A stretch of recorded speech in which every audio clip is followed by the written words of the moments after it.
Hello বন্ধুরা, কেমন আছো? বসন্তকাল তো এসে গেল, আর বসন্তকাল মানেই তো ভালোবাসার মরশুম। ভালোবাসা তো শুধু প্রেমিক প্রেমিকার মধ্যে হয় না, বাবা মা ও সন্তানের মধ্যে হয়, ভাই বোনের মধ্যে হয়, দুই বন্ধুর মধ্যে হয়, আবার অনেক সময় নিজের কাজ অর্থাৎ নিজের পেশার উপরও ভালোবাসা জন্মায়। এই সমস্ত ভালোবাসার জন্য কোনো ভ্যালেন্টাইন্স ডে সেলিব্রেট করতে হয় না। এই ভালোবাসা মনের মধ্যে সব সময় থাকে। এই ভালোবাসার মরশুমে প্রথমে তোমাদের একটা কবিতা শোনাই, তারপর না হয় গল্প বলবো। কবিতার নাম what is love. Love is a many splendour thing, said Romeo the lovers king. No, it's just a mental disease, remarked the doctor with great ease. The priest said that love is to think of God and save oneself from doing fraud.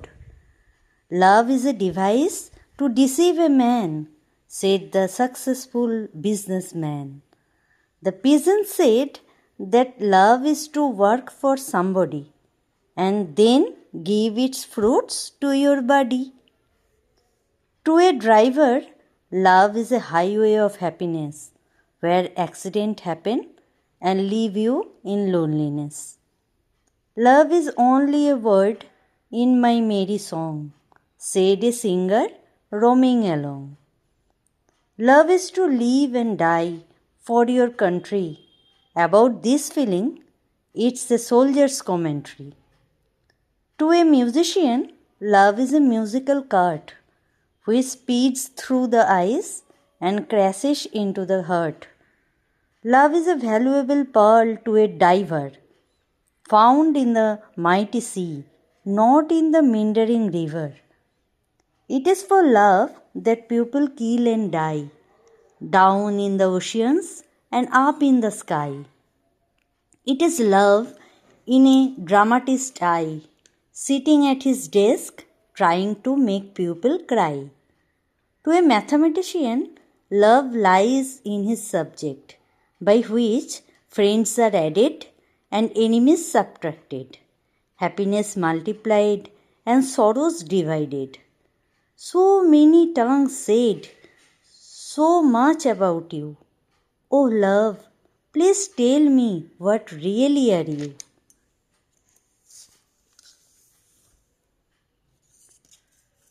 আজ যে গল্পটা বলবো, গল্পটার নাম অবনী স্যারের school.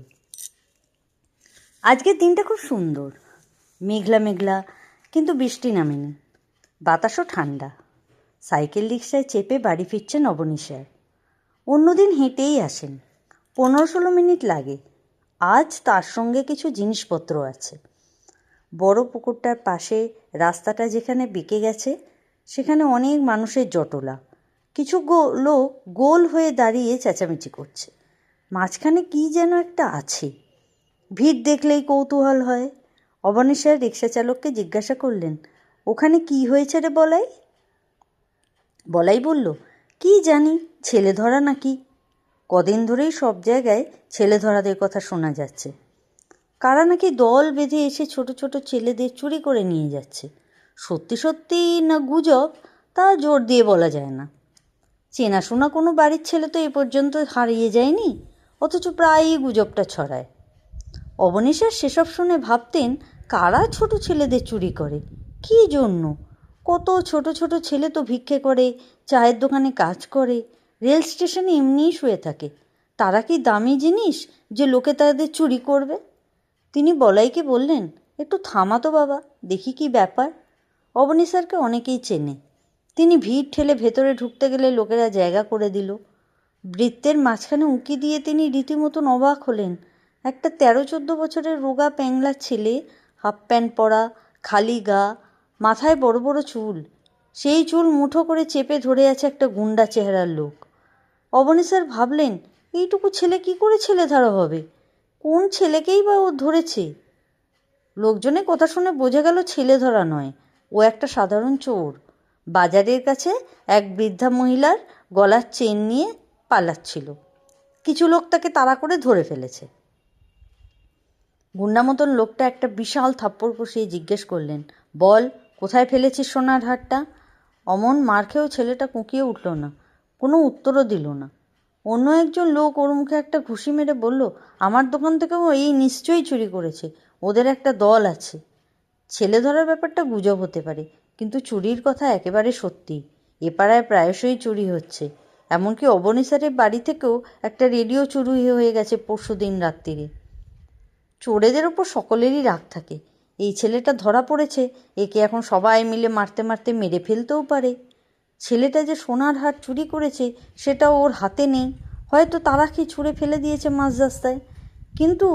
কিংবা এই ছেলেটা চোর নাও হতে পারে, অন্য কেউ চুরি করেছে, ওকে লোকে ভুল করে ধরেছে।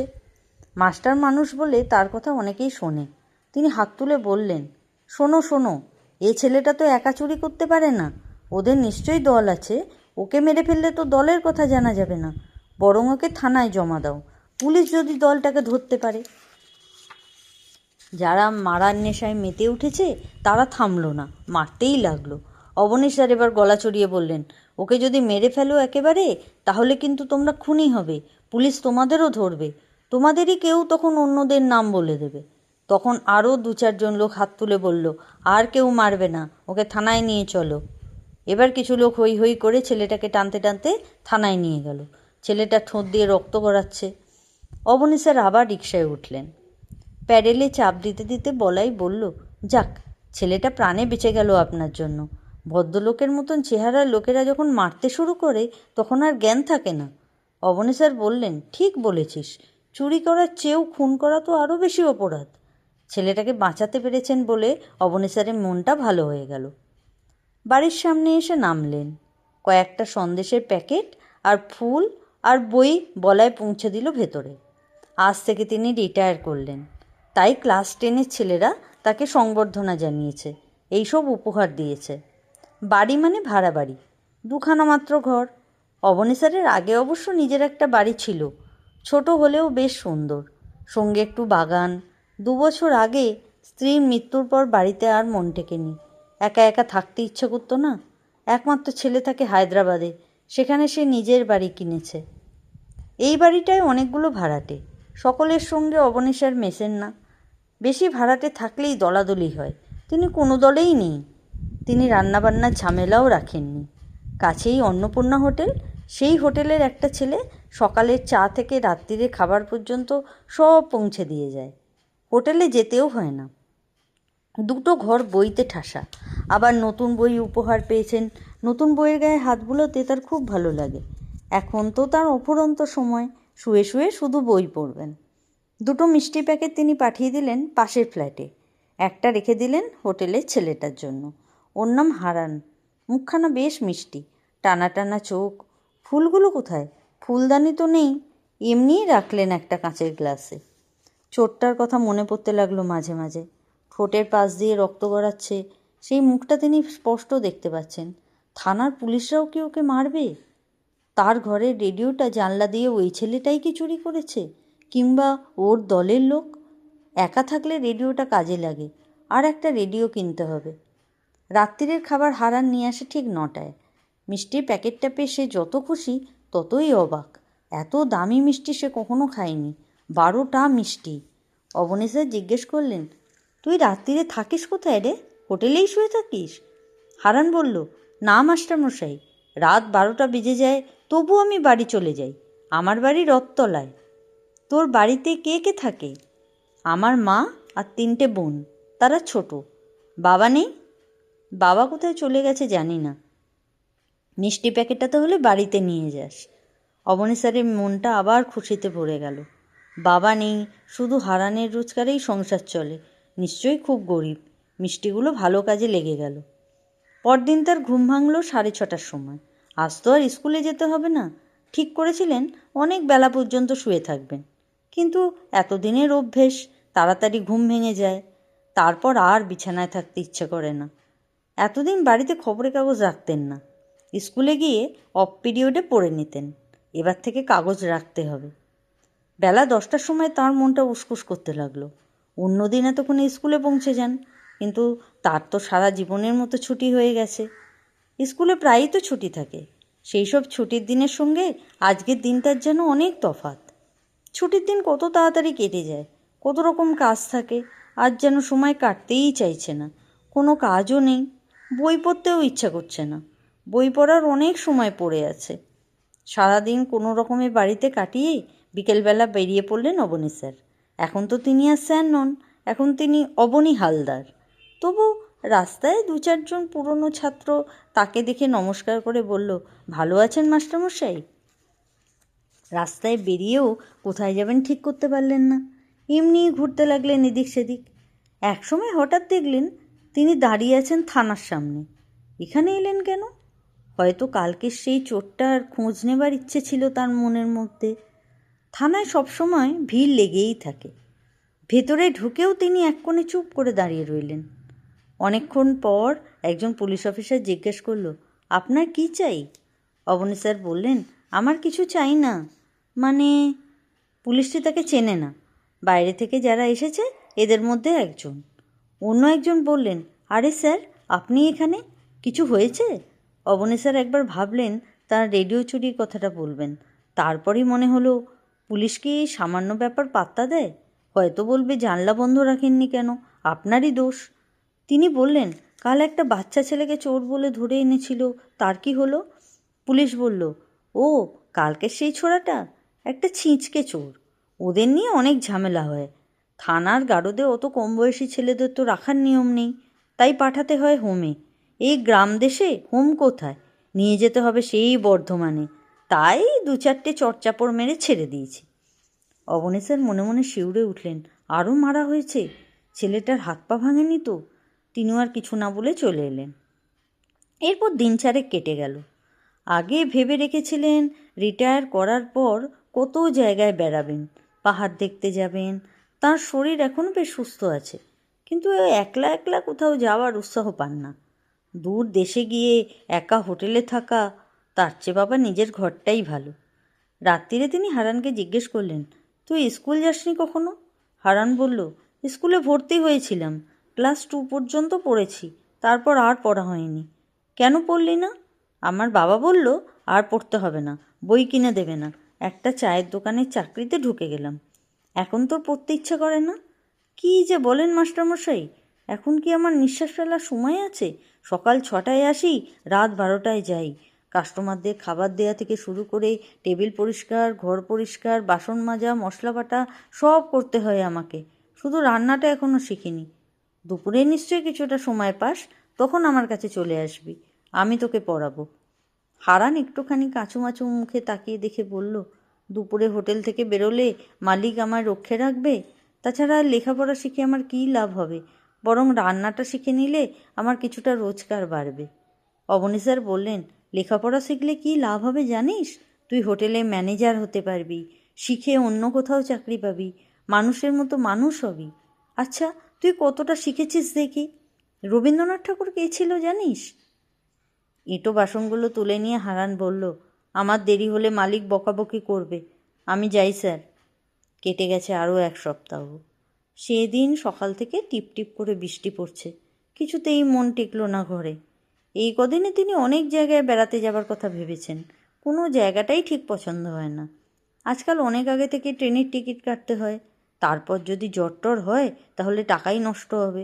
কিংবা একা একা কোথাও বেড়াতে গিয়ে যদি শরীর খারাপ হয় তখন কে দেখবে? সকালে চা খেয়েই তিনি বেরিয়ে পড়লেন বাড়ি থেকে। মাথায় ছাতা, একটা টুথব্রাশ কিনতে হবে। পাড়ার দোকানটা বন্ধ। তিনি হাঁটতে হাঁটতে চলে এলেন রেল স্টেশনের সামনে। টুথব্রাশ কেনার পর কিনলেন 1 ঠোঙা চিনেবাদাম। খোসা ভেঙে বাদাম খেতে খেতে বেশ সময় কেটে যায়। হঠাৎ চোখে পড়ল, এক জায়গায় রেলিংয়ে হেলান দিয়ে বসে আছে একটা ছেলে। মুখখানা চেনা চেনা মনে হলো। তারপরেই মনে পড়ল, আরে এ তো সেদিনের সেই ছেলেটা যাকে চোর বলে সবাই মারছিল। মুখে কয়েকটা কাটাছেঁড়া দাগ। ও কি সত্যি চোর, না লোকে ভুল করে মেরেছে? ছেলেটা হাঁটু দুটো ধরে ঝিমোচ্ছে। এই বয়সের একটা ছেলে সকালবেলা এমনি এমনি বসে থাকবে কেন? ওর তো স্কুলে থাকার কথা। এরকম কত ছেলে স্কুলে যায় না। কোনো কোনো দেশে নাকি আইন আছে, সব ছেলে মেয়েকে স্কুলে পড়তেই হবে। যদি কেউ না যায় তাহলে পুলিশ তাদের বাবা মাকে শাস্তি দেয়। তিনি কাছে গিয়ে জিজ্ঞেস করলেন, এই তোর নাম কী রে? ছেলেটি চোখ মেলে তাকালো।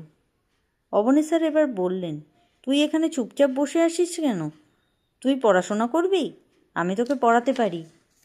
ছেলেটা একটা অদ্ভুত কাজ করলো। কোনো কথা না বলে তড়াক করে উঠে দাঁড়ালো, তারপর চোখের নিমেষে দৌড়ে অদৃশ্য হয়ে গেল। অবনী স্যার অবাক হয়ে একটুক্ষণ দাঁড়িয়ে রইলেন। ছেলেটা অমনভাবে পালালো কেন? তাকে দেখে ভয় পেয়েছে? ও কি ভেবেছে সেদিন যারা ওকে মারছিল সেই দলে তিনিও ছিলেন, আবার মারতে এসেছেন? একটা ক্রিং ক্রিং শব্দ শুনে অবনী স্যার ফিরে তাকালেন। সাইকেল রিক্সা চালক বলাই। সে বলল, মাস্টারমশাই, আজ স্কুলে যাবেন না? অনেক বেলা হয়ে গেছে। অবনী স্যার হাসলেন। বলাই জানে না তার পাকাপাকি ছুটি হয়ে গেছে। রিটায়ার করার পর আর কেউ স্কুলে যায় না। বলাইকে সে কথা বুঝিয়ে দিয়ে তিনি হাঁটতে শুরু করলেন। বাদাম খেতে খেতে তিনি অন্যমনস্ক হয়ে গেছিলেন। হঠাৎ দেখলেন তিনি এসে পড়েছেন স্কুলের গেটের কাছে। পুরনো অভ্যাস, তার পা দুটো তাকে এখানে নিয়ে এসেছে। ফার্স্ট পিরিয়ড শেষ হবার ঘন্টা পড়ল। অবনী স্যারের মনে পড়ল সেকেন্ড পিরিয়ডে তিনি ক্লাস 9-এর বি সেকশানে পড়াতেন। এখন তার বদলে নতুন টিচার এসে গেছে। এই টিচারটি আগে তারই ছাত্র ছিল। অবনী স্যার ভাবলেন, রিটায়ার করার পর কোনো টিচার আর স্কুলে আসে না, কিন্তু একবার হেডমাস্টার মশাইয়ের সঙ্গে দেখা করে এলে ক্ষতি কী আছে? তিনি সেই ঘরে ঢুকতেই হেডমাস্টার চোখ তুলে তাকালেন। বেশ অবাক হয়েছেন বোঝা যায়। অবনী স্যার হাত তুলে বললেন, ভালো আছেন তো নুরুল সাহেব? হেডমাস্টার নুরুল আলমও নমস্কার করে বললেন, হ্যাঁ ভালো আছি, আপনার শরীর টরীর ভালো তো? তারপর একটু থেমে তিনি আবার বললেন, আপনার পেনশনের সব কাগজপত্র পাঠিয়ে দিয়েছি। অবনী স্যার বললেন, না না, আমি সেসব খোঁজ নিতে আসিনি, এমনিই এদিকে এসেছিলাম, ভাবলাম স্কুলটা একবার দেখে যাই। নুরুল আলম বললেন, বেশ করেছেন, বসুন বসুন, 26 বছর কাজ করেছেন এই স্কুলে, আপনার তো টান থাকবেই, আপনি বসুন, আমি আসছি। হেডমাস্টারমশাই বেরিয়ে যাবার পর অবনী স্যার একা বসে রইলেন।